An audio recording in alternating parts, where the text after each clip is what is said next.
Dalton atomic theory, however, correlate with the modern atomic theory in such a way that atoms are the smallest unit of matter which take part in chemical reaction, and in a compound the relative number and kind of atom is constant.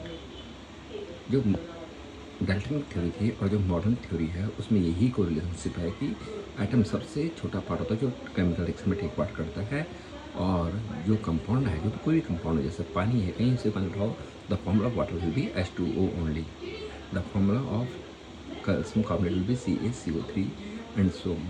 तो यही उनके बीच में को relationship है। This is only how Dalton atomic theory and modern atomic theory correlate. Now come the discovery of the structure of atom. देखो, there were many scientists who discovered, but the main credit goes to first Williams Cook. He discovered cathode ray. पहला है Williams cook. उसने क्या किया, cathode ray पास किया। उसने एक glass tube ली which is was packed with 0.01 mm Hg, 0.01 mm of Hg at very low pressure. And then there were two electrode, one is cathode and the other is anode. Cathode जो electrode होता है वो आपका negative charge होता है, anode आपका positive charge होता है। when he passed electricity he found that William Crookes ने इस तरह वो इलेक्ट्रॉन्स जो है कैथोड रेज का डिस्कवरी की। That there were, I have just told you that there were some blue rays which were coming out from the cathodes.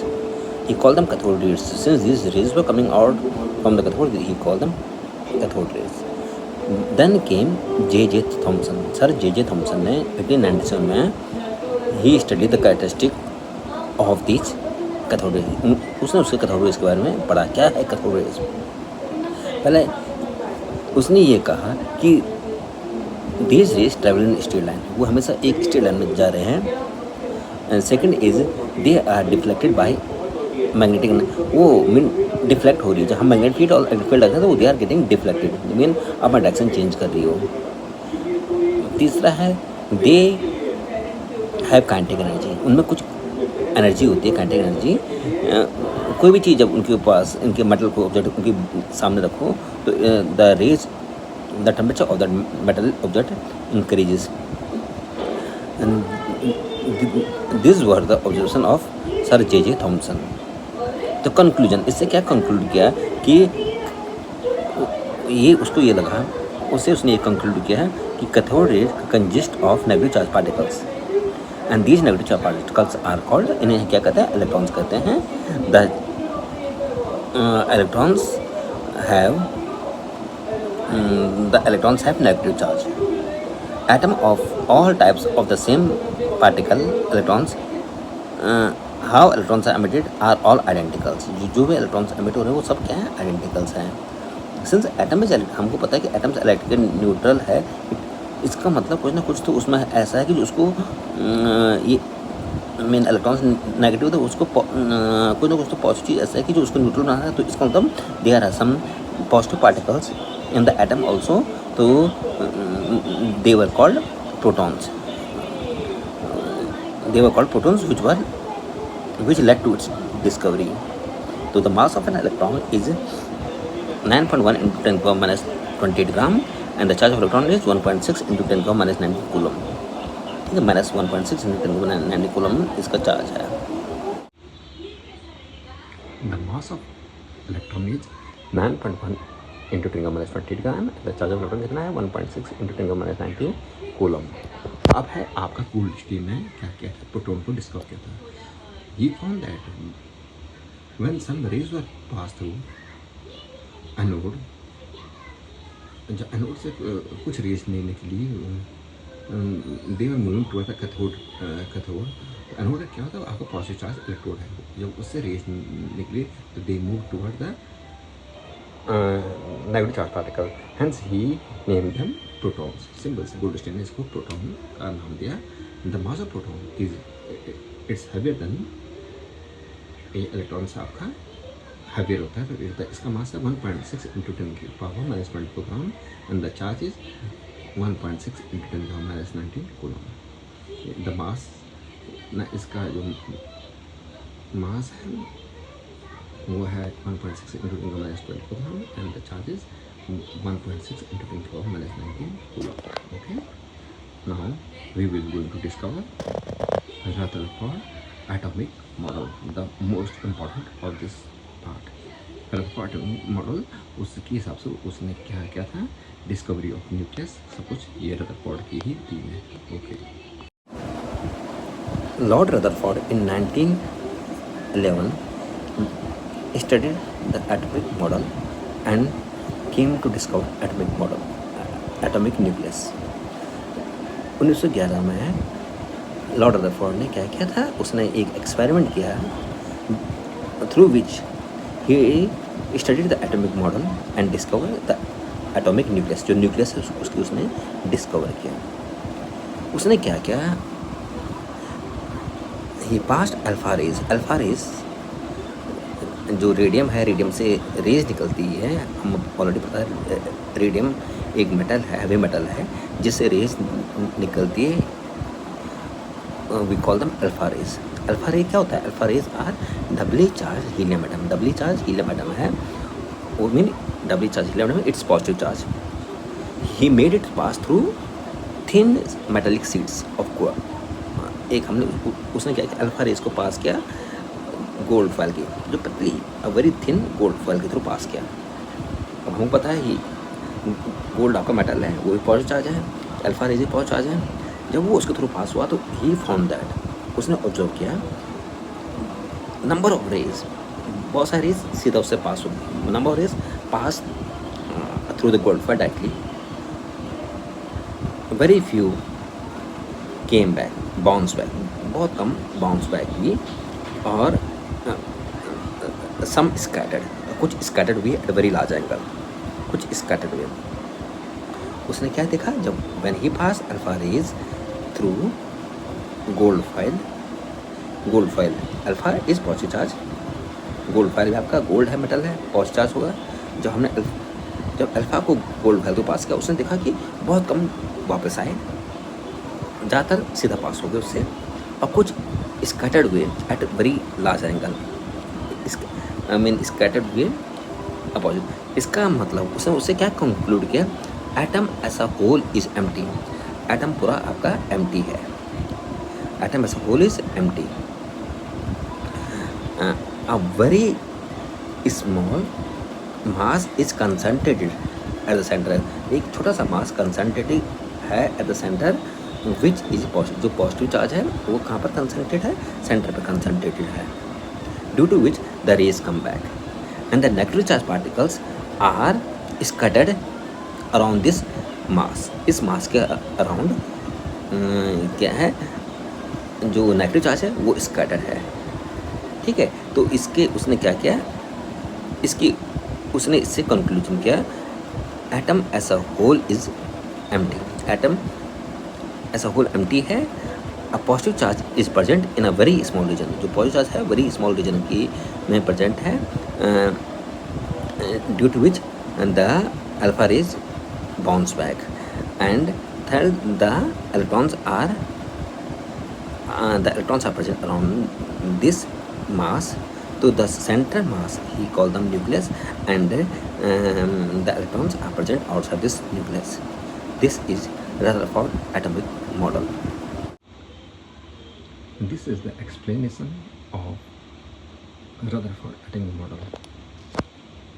Its main postulates are, he stated that the nucleus is present in the center and the atom as a whole is empty. Atom as a whole empty है और nucleus का है centre में है, in which the total positive charge is embedded, where the same number of electrons as number of protons are revolving at a very high speed around this nucleus to make it stable. nucleus में आपका positive charge है पूरा, और electrons जो जितना positive है उतना ही negative electrons में, इसलिए वो बैलेंस कर देते हैं। And these were the main postulates of Rutherford atomic model. Although Rutherford explain the atomic model, लेकिन इस मॉडल के कुछ ड्रॉबैक थे. He stated that there may be some force of attraction between the proton and the electrons. देखो उनमें क्या होगा, force of attraction होगा. वो आपका प्रोटॉन पॉजिटिव है और इलेक्ट्रॉन आपका नेगेटिव है, तो उनमें क्या होना चाहिए, फोर्स ऑफ अट्रैक्शन होगा. एंड उसने ये कॉन्ट्रैक्ट कैसे करेगा, by the centrifugal force, the outward force of the electron. जिसमें इलेक्ट्रॉन रोटेट करता है तो उसमें कौन सी फोर्स प्रोड्यूस होगी, सेंट्रीफ्यूगल फोर्स प्रोड्यूस होगी, which contract the attractive force.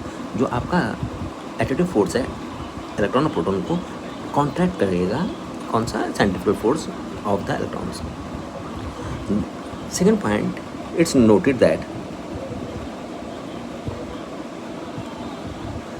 If an electron move around the new, जब कोई चीज़ घूमता है तो कुछ एनर्जी रेडिएट करती है ना, it must radiate some energy and time will come when it energy lose करते करते वो क्या होगा, एक टाइम उसी में कोलैप्स हो जाएगा प्रोटॉन में. तो स्टेबल कहाँ हुआ, if an electron move around the nucleus, if an electron, जब एक इलेक्ट्रॉन न्यूक्लियस का अराउंड मूव करता है तो it continuously radiate energy and a time will come when it will coalesce. Thus it does not explain the stability of atom. इसने atom की stability नहीं बताती. There we come to Bohr atomic model. This is very important. और ये last आपका Bohr. It tell us about the stability of atom. उसने stability of atom के बारे में समझाया. Bohr atomic model. What are the postulates? इसके क्या postulates हैं? हमें electrons move around the nucleus, electrons क्या कर रहे हैं, मूव कर रहे हैं न्यूक्लियस के around in a fix orbit. Make it note, in fix orbit. किसे मूव कर रहे हैं, they are moving around the nucleus in, जो उनकी ऑर्बिट है वो क्या है, फिक्स है. They are moving around the nucleus in fix orbit. Each orbit is associated with some amount of energy. हर ऑर्बिट में कुछ ना कुछ एनर्जी है, and hence we call them energy level. इसलिए इन्हें हम क्या कहते हैं, एनर्जी लेवल कहते हैं. पहली बात क्या कहता, जो इलेक्ट्रॉन्स है they are moving in fix orbit and these orbits are having some energy and they are called energy, these are called energy level. ठीक है, एक बोर मॉडल, बोर का पहला ये था. Second is the integer n, जो n है it represent the various energy level. Various orbit को रिप्रेजेंट करता है या एनर्जी लेवल को रिप्रेजेंट करता है. The n represent the energy level. The energy level are also defined K L M N. K जो न्यूक्लियस के पास लोग we call it K shell, उसके बाहर वाला L, फिर M, फिर N. तो K L M N are also the representation of the orbit of the atom. अब है as मेन चीज़ स्टेबिलिटी उसने कैसे कहा, as long as the electrons are revolving around the nucleus, it move in fixed orbit and it neither lose energy nor gain energy. ये ना ही energy lose करता है ना एनर्जी गेन करता है. When energy is supplied, जब हम energy supplied करते हैं and electron move to an orbit of higher, जब हम इलेक्ट्रॉन्स क्या करेगा, it will move to the energy of higher level. जब हम ये कब होगा, when we provide some energy to it.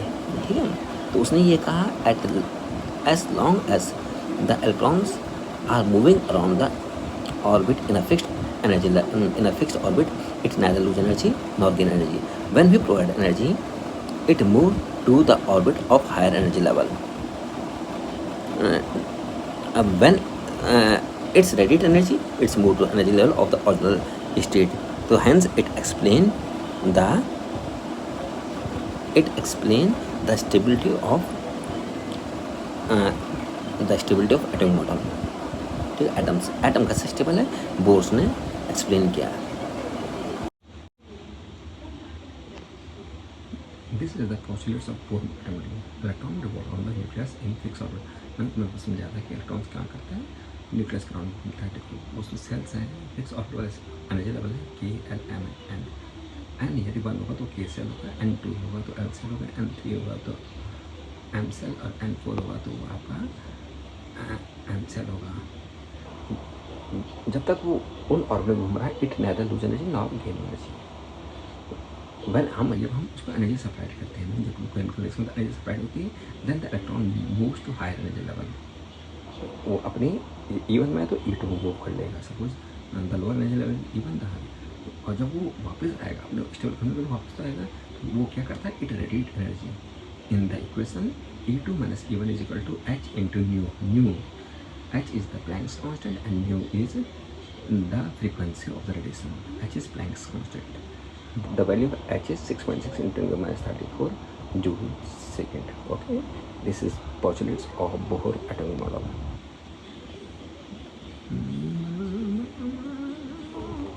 This is done for postulates of.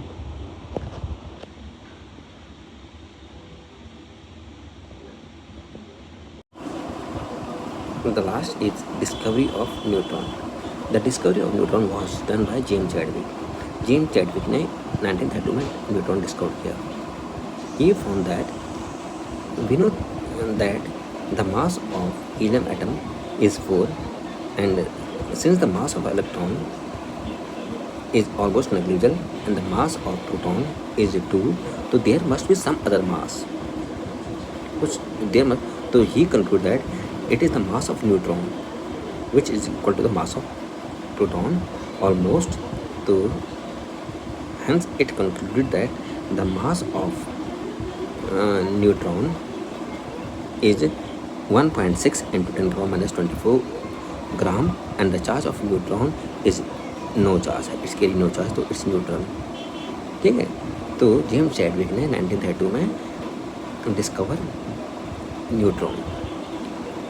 This all conclude the atomic structure on the basis of different model.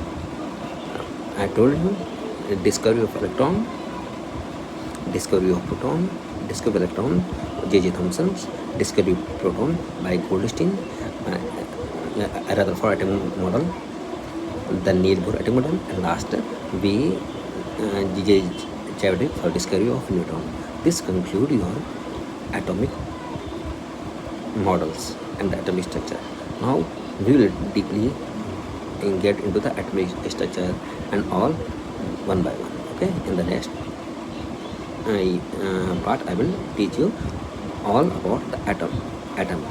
Okay, this was the history behind the discovery of atomic model. We can say that atomic model, the constant of atomic model. Okay, that's it.